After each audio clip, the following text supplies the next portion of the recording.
बस हाथ लगाइए, आप देखिए टच करें और पिलर देख रहे हैं आप, जो जॉइंट पड़ा हुआ है, ये क्रैकडाउन हुआ था। A 73-year-old woman died after the lift that she was in collapsed midway.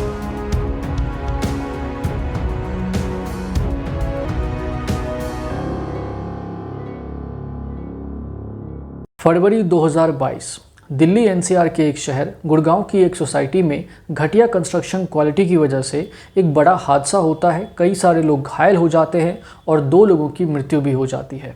इस खबर को आपने उस टाइम पे कई सारे न्यूज़ चैनलों पर देखा होगा। लगभग इस देश के सभी मीडिया हाउसेस ने इस खबर को काफ़ी प्रमुखता के साथ कवर किया था। इस न्यूज़ के आने के कुछ ही दिनों के बाद एक और न्यूज़ सामने निकल कर आती है कि गुड़गांव की एक और सोसाइटी में भी कुछ इसी तरह के हालात बन गए हैं। हालांकि वहाँ पे किसी की मृत्यु नहीं होती है या कोई घायल नहीं हुआ, लेकिन आप ज़रा इस सोसाइटी की हालत को देखिए। इस सोसाइटी की हालत को देख के लगता है कि कभी भी इसमें कोई बड़ा हादसा हो सकता है। हालांकि यहाँ पे जो सबसे कमाल की बात है वो ये है कि सोसाइटी को बनाया भी एक सरकारी कंपनी नहीं है।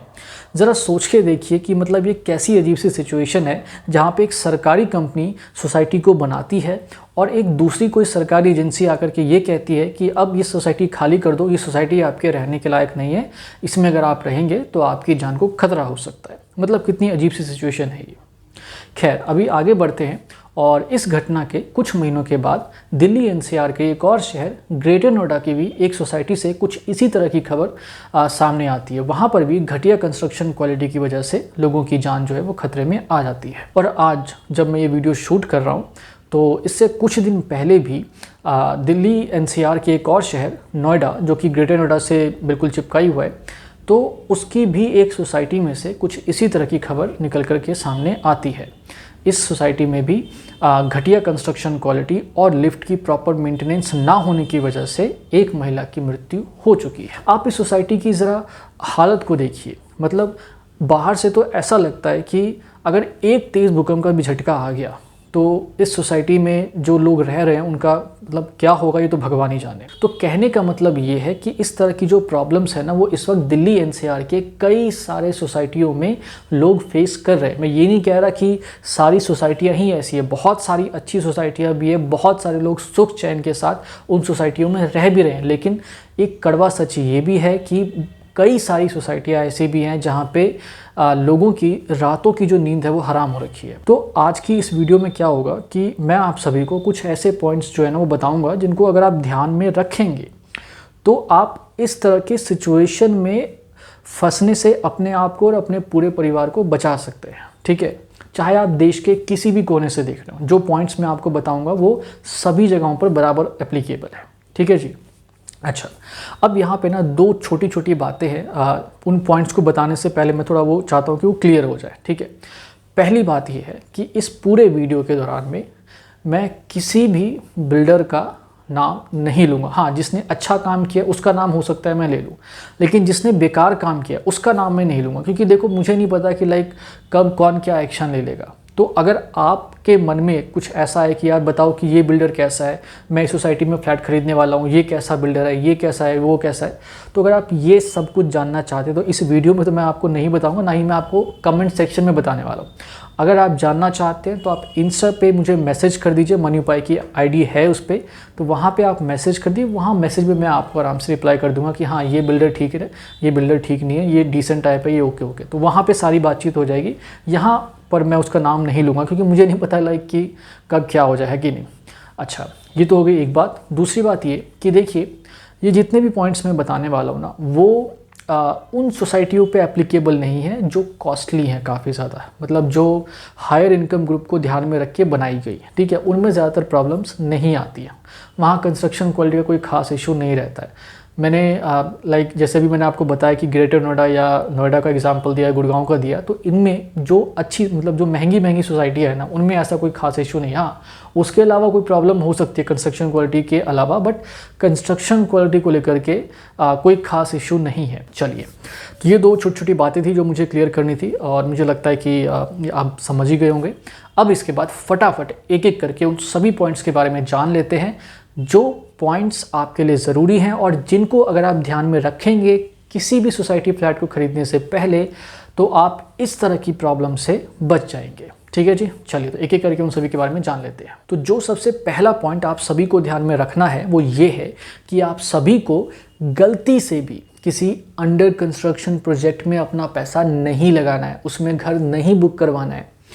इस वक्त इस देश की हालत ऐसी है, मतलब रियल एस्टेट मार्केट की, मतलब इसमें अंडर कंस्ट्रक्शन प्रोजेक्ट्स का कोई माय बाप नहीं है। मतलब उसमें क्या होगा कोई गारंटी के तौर पे नहीं बता सकता, चाहे वो कितना ही बड़ा एक्सपर्ट क्यों ना हो। कोई कुछ नहीं बता सकता कि भैया ये अंडर कंस्ट्रक्शन प्रोजेक्ट जो है इसका मतलब फाइनल प्रोडक्ट जो है वो किस तरीके से सामने निकल कर आएगा। तो इसमें जो है ना आप अपना पैसा इन्वेस्ट मत करिए, कभी भी अपना घर ना बुक करवाएं। हाँ, एक कंडीशन में आप कर सकते हैं, और वो कंडीशन क्या है कि जब आपको सिर्फ इन्वेस्टमेंट के पर्पज़ से घर खरीदना हो, ठीक है, मतलब आपके पास ऑलरेडी एक घर है, सब चीज़ें सेट हैं, उस पर आप कह रहे हैं कि यार चलो एक सेकंड होम खरीद लेते हैं, अगर रेट वेट बढ़ जाएगा तो अपना बेच के अच्छा प्रॉफिट कमा लेंगे। तो अगर ये इस पॉइंट ऑफ व्यू से आप वो अंडर कंस्ट्रक्शन प्रॉपर्टी में इन्वेस्ट कर रहे हैं तो ठीक है, क्योंकि देखिए ज़्यादा से ज़्यादा क्या ही होगा, आपका पैसा ही डूबेगा, है ना, इससे ज़्यादा कुछ हो नहीं सकता। लेकिन अगर आपने खुद रहना है अपने पूरे परिवार के साथ और तब आप उसमें डाल देते हैं, अपना पैसा लगा देते हैं, इन्वेस्ट कर देते हैं, तो फिर दो तरह के खतरे आपको उठाने पड़ेंगे। पहला खतरा तो पैसे का है और दूसरा खतरा जान का है, और मुझे नहीं लगता कि ये दोनों खतरे आप अफोर्ड कर सकते हैं। अच्छा, अब यहाँ पे आप में से कई सारे लोग कहेंगे कि भैया तुमने तो बड़े आराम से कह दिया कि अंडर कंस्ट्रक्शन प्रोजेक्ट से दूर हो जाओ, लेकिन कभी तुमने बजट का सोचा है? अंडर कंस्ट्रक्शन प्रोजेक्ट में जब हम पैसा लगाते हैं तो हमें थोड़ा सस्ता पड़ता है, और वही प्रोजेक्ट जब बन के तैयार हो जाएगा, जब हम उसको उस टाइम पे खरीदने के लिए जाएंगे तो हमें महंगा मिलेगा। तो देखिए आपके इस सवाल का जवाब ये है कि घर खरीदते टाइम जो है ना सस्ता और महंगा नहीं देखा करते। अब देखिए महंगा वो कभी ऐसा तो कर नहीं देगा, मान लो 1 करोड़ का वो फ्लैट था तो ऐसा तो नहीं कर देगा ना कि उसको 2 करोड़ का बना देगा। वो 1 करोड़ 20 लाख का बिकेगा, 1 करोड़ 25 का बिकेगा, या ज़्यादा से ज़्यादा 1 करोड़ 50 लाख का बिकेगा, इससे ज़्यादा नहीं होता। ये भी मैं बहुत ज़्यादा बता रहा हूँ आपको, 10-20% का डिफरेंस होता है। देखिए आप कोई कपड़ा नहीं खरीद रहे हैं कि आज वो घटिया क्वालिटी का निकल गया, फट गया कुछ ही दिनों के अंदर में, तो हम इसको फेंक के दूसरा कपड़ा खरीद के लेकर आ जाएंगे, ऐसा नहीं है ना। आप घर खरीद रहे हैं, आपकी एक मोटी इन्वेस्टमेंट उसके अंदर में लग रही है, और जहाँ तक मैं जानता हूँ कि जो मिडिल क्लास जितनी भी आबादी है इस देश की, उसको ना मतलब एक ही घर खरीदने में उसके पसीने छूट जाते हैं। वो एक घर खरीदता है, 15-20 साल की उसकी किस्त बनती है, वो चुकाते चुकाते उसकी पूरी उम्र ही निकल जाती है। यही होता है ना एक्चुअली में। तो एक मोटा इन्वेस्टमेंट आपका लग रहा है, तो मुझे नहीं लगता कि आपको इतनी जल्दबाजी दिखानी चाहिए और आपको ये 10-20 लाख रुपए के बारे में उस टाइम पे सोचना चाहिए। अगर आप 1 करोड़ अफोर्ड कर सकते हैं तो फिर आप 1 करोड़ 20 लाख या 1 करोड़ 25 लाख रुपए भी अफोर्ड कर सकते हैं। इसके बाद जो दूसरी बात आपको ध्यान में रखनी है वो ये है कि जिस सोसाइटी में भी आप फ्लैट खरीद रहे हैं, उस बिल्डर ने अब तक जितनी भी सोसाइटियाँ बनाई हैं, जितने प्रोजेक्ट्स डिलीवर किए हैं, उनको जाकर के फिजिकली वेरीफाई करिए कि भैया वो किस कंडीशन में है आज के टाइम में। वहाँ पर हो सके तो जो उन सोसाइटियों में लोग रहते हैं वहाँ के रेजिडेंट से भी बात करके देखिए कि भैया इस सोसाइटी की हालत कैसी है आजकल के टाइम में।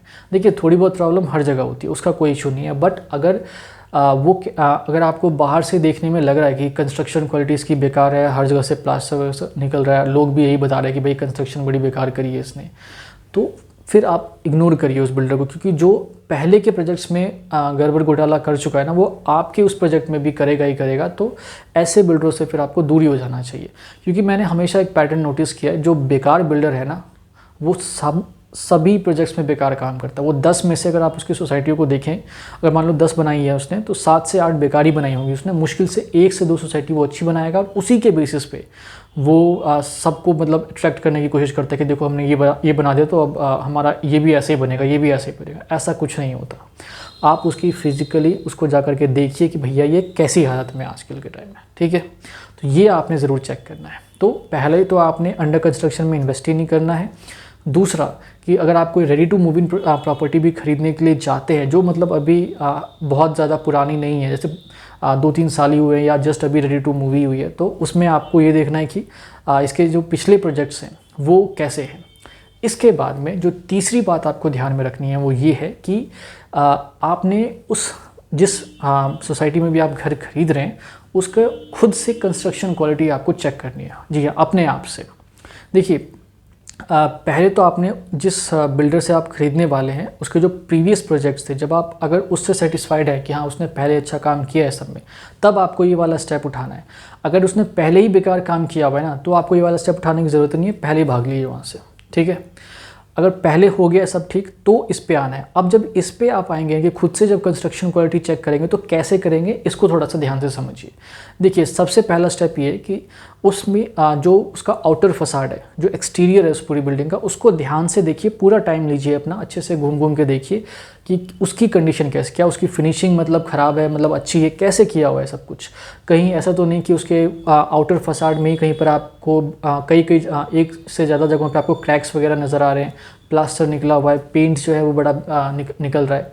तो अगर ये सारी चीज़ें आपको नज़र आ रही है उसके आउटर फसाड में, तो फिर वहीं से भाग लीजिए, वहीं से आपको मतलब जो है वो निकल लेना है आपको, क्योंकि वो बेकार है फिर उसके। क्योंकि ये जो मैं आपको गुड़गांव वाला केस बता रहा था ना, जिसमें कि 2 लोगों की मृत्यु भी हो गई थी, तो उसके अंदर में जब मैं उस सोसाइटी के ना कुछ प्रमोशनल वीडियोस देख रहा था, जो रियल एस्टेट जो एजेंट्स होते हैं, जो अपने कस्टमर्स वगैरह के लिए बनाते हैं, तो मैंने उस टाइम पर भी वहाँ पे नोटिस किया था कि भाई उस सोसाइटी में ना काफ़ी सारी दरारें थी। तो मैं कह रहा था कि यार सोसाइटी नई नई बनी है और अभी से इसमें इतनी सारी दरारें आ रखी हैं, इसी कंस्ट्रक्शन को जो क्वालिटी है वो बड़ी बेकार है।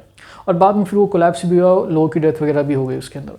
तो ये आपने भी देखना है कि पहले उसका एक्सटीरियर चेक करिए। अगर एक्सटीरियर की पूरी प्रॉपर फिनिशिंग हो रखी है, कहीं पे आपको क्रैक्स वगैरह नज़र नहीं आ रहे, और बालकनी पे भी ध्यान मारना है आपने। बालकनी जो है ना बड़ा वो होता है, कहते हैं नाजुक हिस्सा होता है इनका, तो उस पर भी ध्यान देना है कि भाई वो कहीं ऐसी खुरदरी टाइप तो नहीं है, मतलब अच्छे से फिनिशिंग है कि नहीं, सॉलिड लाइक टाइप नज़र आ रहा है कि नहीं, मतलब अच्छे से। तो वो भी सब कुछ देख लीजिए। जब बाहर से आप सेटिस्फाइड हो जाए ना, तब आप अंदर घुसिए फ्लैट के, और फिर वहाँ पर देखिए कि जो आपका फ्लैट है उसमें आपने ये देखना है कि जैसे एक बार ना जो दीवारों पे थोड़ा सा पंच मारिए, या उसको थोड़ा प्रेस करके अपने हाथों से थोड़ा सा उसे प्रेस करने की कोशिश करिए।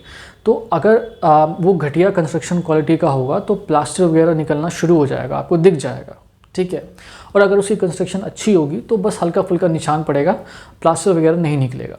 फिर इसके अलावा घर के जो जितने भी कॉर्नर पॉइंट्स है, जो कोने वाली दीवारें होती है ना, तो उन पे भी एक बार ज़रा मार के देखिए कि वहाँ से क्या निकल रहा है, कि कुछ निकल रहा है कि नहीं निकल रहा है। अगर अच्छी होगी तो वहाँ पर भी कोई ऐसी प्रॉब्लम नहीं आएगी, लेकिन अगर बेकार कंस्ट्रक्शन हुआ तो फिर आपको वहाँ पर भी प्रॉब्लम जो है वो नज़र आएगी। फिर इसके बाद में जो बाथरूम के आसपास की दीवारें हैं उनको देखिए, कहीं वहाँ पे सीलन वगैरह तो नहीं है, मतलब गीली गीली सी दीवार तो नहीं लग रही है आपको।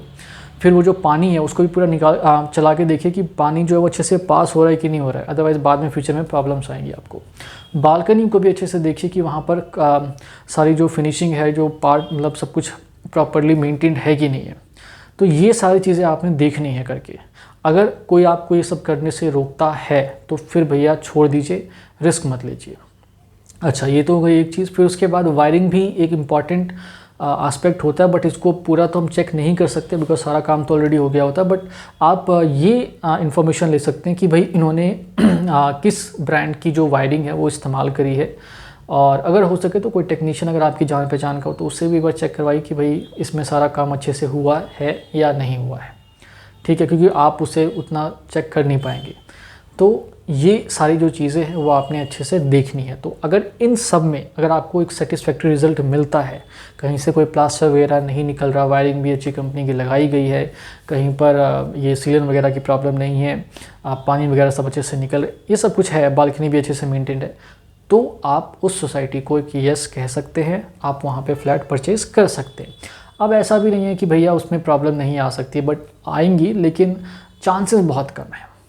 वो मतलब एक ठीक ठाक कंडीशन वाली सोसाइटी है, इसलिए उसमें नहीं आएगा। देखिए, अगर कोई सोसाइटी ख़राब बनी होती है ना घटिया कंस्ट्रक्शन क्वालिटी के साथ, तो उसके साल 2 साल में आपको आइडिया लग जाएगा कि ये सोसाइटी कैसी है। और जो अच्छी है तो वो आप उसको चाहे 5 साल के बाद 10 साल के बाद भी देखेंगे तो आपको उतनी मेंटेन नज़र आएगी वो, ठीक है। कई और यहाँ पे एक पॉइंट और भी समझिए, कई सारे लोग सोचते हैं ना कि वो नई नई सोसाइटी बनी है तो अभी खरीद लो तो मजबूत हो गया, ऐसा कुछ भी नहीं होता। जो मजबूत बनी है वो 10 साल बाद भी मजबूत रहेगी, 20 साल के बाद भी उतनी ही मजबूत रहती है। तो ऐसा नहीं है, आप पुरानी सोसाइटी भी खरीदिए, उसमें कोई ऐसी दिक्कत नहीं आती है। तो ये 3 जो पॉइंट्स हैं ये आपने इस तरीके से चेक करना है, ध्यान में रखना है, और उसके बाद ही कोई फ्लैट जो है वो आपने परचेज़ करना है। अच्छा, अब यहाँ पर ना कुछ टिप्स हैं मेरी तरफ से, अगर आप इसको ध्यान में रखेंगे तो आपका और फ़ायदा होगा। ये तो आपने चेक कर लिया, इससे आपको पता चल गया, लेकिन कुछ टिप्स भी मैं आपके साथ शेयर कर रहा हूँ। हालांकि वो इस वीडियो का नहीं बनता है, बट क्योंकि प्रॉपर्टी से रिलेटेड है और क्योंकि उसमें भी कहीं ना कहीं आपका जो है वो नुकसान हो सकता है, तो मैं इसलिए कुछ ऐसे टिप्स भी हैं जो आपके साथ अभी शेयर कर रहा हूँ, जिनसे कि आप रियल एस्टेट फ्रॉड का शिकार होने से अपने आप को बचा सकते हैं, ठीक है। अब देखिए, ये टिप क्या है कि आपको ना कभी भी किसी ऐसे बिल्डर से कोई फ्लैट परचेज नहीं करना है जो एक साथ बहुत सारे प्रोजेक्ट्स लॉन्च कर रहा हो। देखिए, एक होता है बहुत बड़ा वाला बिल्डर, जैसे DLF है दिल्ली NCR में, तो वो लॉन्च करे तो समझ भी आता है उसके पास बहुत सारा पैसा है, ठीक है।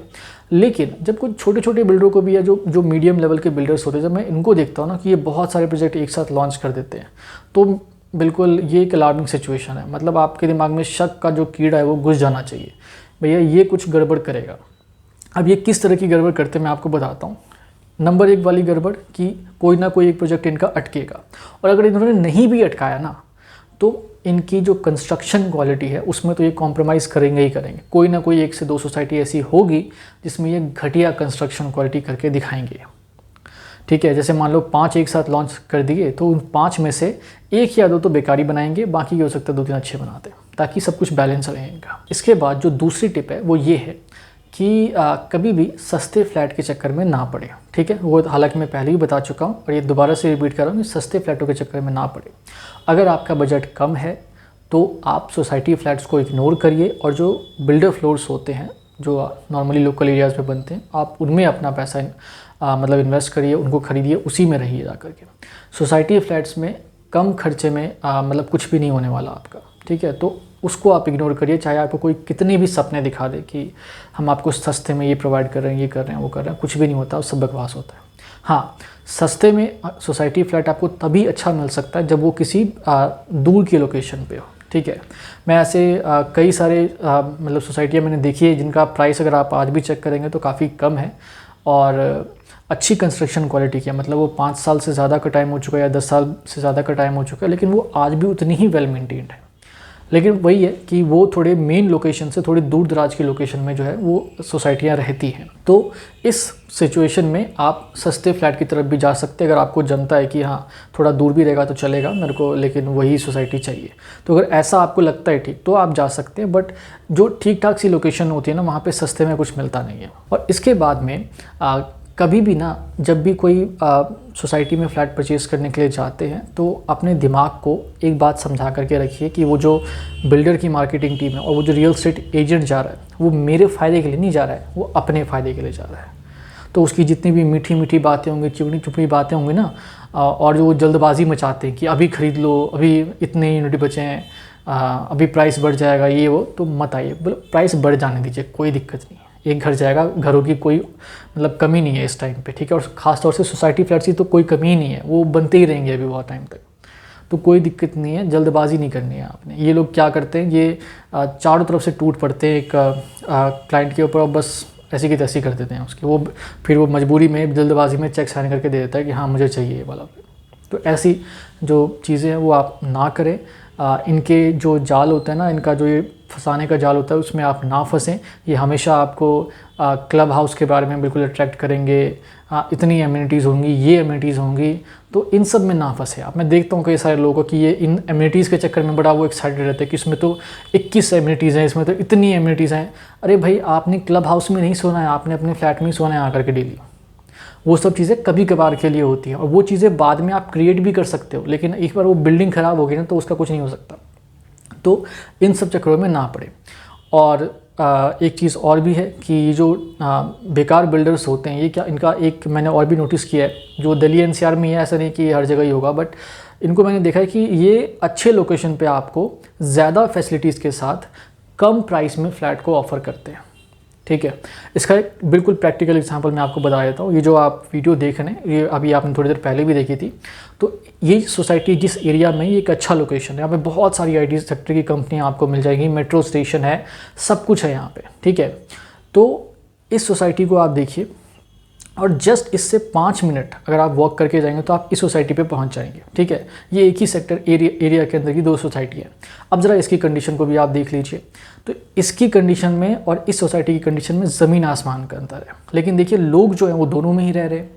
और दोनों में क्यों रह रहे हैं, तो वही प्राइस वाला हिसाब किताब, कि वो अच्छे लोकेशन पे ज़्यादा एमिनिटीज़ के साथ सस्ते में फ़्लैट ऑफ़र कर रहा है। तो सस्ते में फ़्लैट ऑफ़र कर रहा है, तो देखिए किस तरह की हालत बन गई है। तो इस तरह के झांसे में जो है ना, ये फंसाने की कोशिश करते हैं, तो आप इससे भी बच करके रहें। चलिए, तो बस यही कुछ वो टिप्स थे जो मुझे शेयर करने थे। जो पॉइंट्स मैंने आपको 3 बताए, तो उनका भी ध्यान रखना है और इन टिप्स को भी अपने दिमाग में रखना है आप, ठीक है जी। चलिए, तो ये सारी बातें हैं, अगर आप इनको ध्यान में रखेंगे तो आप जो इस तरह के जो करप्ट बिल्डर्स हैं, जो घटिया कंस्ट्रक्शन क्वालिटी के साथ प्रोजेक्ट्स को डिलीवर करते हैं, उनसे आप बच सकते हैं। हालांकि ऐसा नहीं है कि मैंने आपको बिल्कुल ही सब कुछ बता दिया हो, बहुत कुछ रह गया होगा बताने के लिए, लेकिन जो मेन कुछ बातें वो मैंने आपको इस वीडियो में बता दी है। बाकी आपके माइंड में भी जितनी चीज़ें हों तो वो नीचे कमेंट सेक्शन में ज़रूर शेयर करिए, ताकि जितने भी लोग इस वक्त इस वीडियो को देख रहे हैं तो उनको भी एक आइडिया लगे कि हाँ, ये भी देखना है, हमें ये वाला पॉइंट भी दिमाग में रखना है, ये वाला पॉइंट भी दिमाग में रखना है।